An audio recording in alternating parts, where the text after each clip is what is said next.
that rejection of the Italian budget, could that lead to a showdown? Is Europe on the brink? We have not rejected the Italian budget. What will happen is that when I come back from Bali, Monday morning in Brussels or afternoon, I will receive the draft budgetary plan of Italy and all Eurozone members. And then we will have to react on this budget. We have had a first sight, and our first reaction was to say that there is a risk of significant deviation because this budget, as we know it, doesn't seem to respect the rules that have been designed by all EU member states, and rules which are in the interest of the Italian people themselves. Because what are they made for?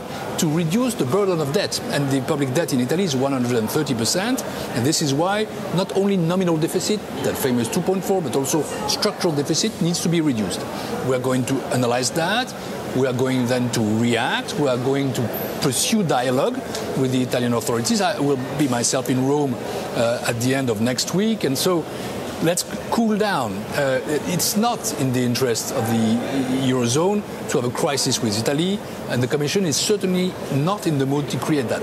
But it's not in Italy's interest to have a raising public debt. It's not in the interest of Italians. You know, the Italian people, the Italian government likes to speak about budget for the people against those bureaucrats in Brussels. I'm not a bureaucrat. But Commissioner, Italy has made it clear it is adamant it will not change its fiscal goals. Why are you still upbeat or optimistic a deal could be struck?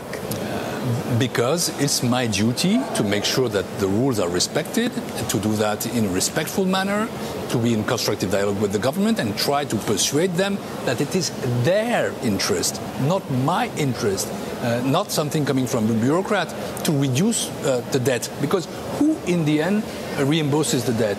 Who is accountable for that? The citizen in Italy. Who has the burden on his shoulder? The citizen, not the guy in Brussels. And this is why I will try until the end to convince the government, and especially the finance minister, that it's in the interest of Italy to get closer to the common rules. We might not be in full agreement, but we need to have an effort of rapprochement so that we can see that Italy is still what it must be, a core member of the Eurozone.